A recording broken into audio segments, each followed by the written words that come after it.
Guys আজকের ভিডিওতে আমরা দেখবো বাঙালির এমন কিছু ফানি কমেন্টস যেগুলো দেখলে তোমরা হাসি থামাতে পারবে না, আর একদম শেষ পর্যন্ত দেখলে বলবা মজা আয়া। এই সময় কম, শুরু করো। আল্লাহর কসম আমি হুজুরকে বিয়ে করব আমার পাপ মোচনের জন্য, কারণ আমার মৃত্যুর পরে যেন আমি বেহেশত নসিব করতে পারি, শুধু এই কারণে আমি হুজুরকে বিয়ে করব। হে যুবক, তোমরা ধর্মের পথে এসো, তোমরা দিনের পথে এসো। तो चलिए शुरू करते हैं। যেমন হুজুর তেমন হুজুর নেই, স্মার্ট হুজুর। হুজুর হয়েও বিপদে আছি, মামা বিয়েটা করে নে। আচ্ছা থাক, হুজুর তোকে বিয়ে করবে।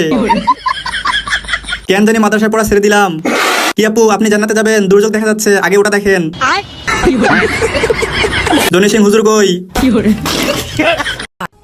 জান, এই বৃষ্টির দিনে তুমি খিচুড়ি হয়ে আসো না, একটু খাই।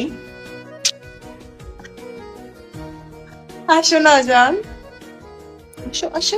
तो चलिए शुरू करते हैं। আমি জনি সিং হয়ে আসবো তোমার কাছে, যান। সেটা খাওয়ার অভিজ্ঞতা আছে দেখছি। তার সাথে তুমি আসার হয়ে আসো, মজা লাগবে। তুমি তো একটা খিচুড়ি, তোমাকে খেতে পারলে মনটা ভালো লাগতো।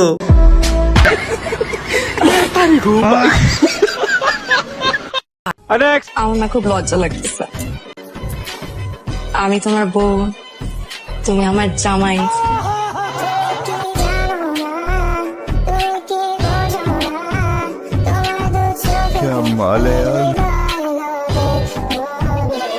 হায় হায়, ইতনা সুকুন। तो चलिए शुरू करते हैं। বাতি নিভিয়ে দিলে আর লজ্জা লাগবে না শোনা।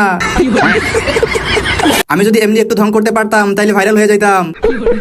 তাইলে তুই পুন মারা খা, শালার ফেসবুকে শান্তি নাই। তুমি এত কিউট কেন? প্রেম করবে আমার সাথে? যে তোমাকে বিয়ে করবে সে নিঃসন্দেহে বড় একটা বাস খাবে। যমজ দুই বোনের সাথে যমজ দুই ভাইয়ের বিয়ে শুনতে অনেকটাই অবিশ্বাস্য। নিজ চোখে এমন বিয়ে দেখা স্বপ্নের মতো, আর সেই স্বপ্নময় ঘটনায় ঘটল টাঙ্গাইলের ভুয়াপুরে। যমজ দুই বোনের সাথে লক্ষ্মীপুর সদর উপজেলার যমজ দুই ভাইয়ের বিয়ে সম্পন্ন হলো। तो चलिए शुरू करते हैं। ভাই, যার বউ সে চিহ্ন দিয়ে রাখেন, নাইলে প্যাঁচ লাগলে কিন্তু সমস্যা। প্যাঁচ লাগাইস না, চিহ্ন দিয়ে রাখিস। বউরা একটু আলাদা হইলেও বররা কিন্তু সেম সেম। বউ ভুল করে ভুল জামাইয়ের কাছে যাবে, জামাই ভুল করে ভুল বউয়ের কাছে যাবে, এইভাবে ভুলে ভুলে চলতে থাকবে ভুলের সংসার। প্যাঁচ লাগাইস না, কোমরে দড়ি লাগাই রাখো, জোড়া যাতে উল্টা পাল্টা না লাগে। মাঝে মধ্যে বউ পরিবর্তন হয়ে যাবে। যোগ ঔষধ ও এক নারীকে নিয়ে আবাসিক হোটেলে প্রবেশ করেছিলেন সাবেক এক ইউপি সদস্য। এরপর শারীরিক সম্পর্ক করার সময় হঠাৎ স্ট্রোক করেন তিনি। এ সময় পরিস্থিতি বেগতিক দেখে হোটেল রুম থেকে তড়িঘড়ি করে পালিয়ে যান ওই নারী। পরে বিছানায় নিথর হয়ে পড়ে থাকে সাবেক মেম্বারের দেহ। এক আবাসিক হোটেলে সাবেক জনপ্রতিনিধির মৃত্যুর ঘটনায় পুলিশের প্রাথমিক জিজ্ঞাসাবাদেই এমন চাঞ্চল্যকর তথ্য স্বীকার করেছেন সাথে থাকা ওই নারী। तो चलिए शुरू करते हैं। মাল আউট, না না না, নিজে আউট। যা করলা জীবনে উপরে গেলে দিবনে। এটাকে মৃত্যু বলে।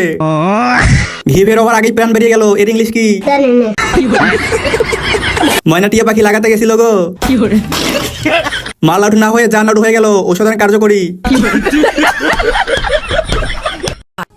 একটা লোক 10,000 টাকা দেওয়ার মতন কোন দোস্ত আছে?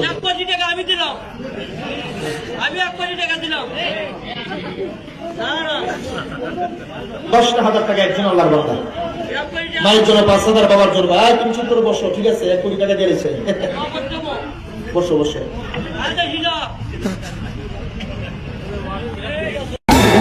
तो चलिए शुरू करते हैं। 1 কোটি টাকা বলাতে হুজুর কেঁপে উঠেছে। 1 কোটি টাকা কিন্তু নগদ দিছে।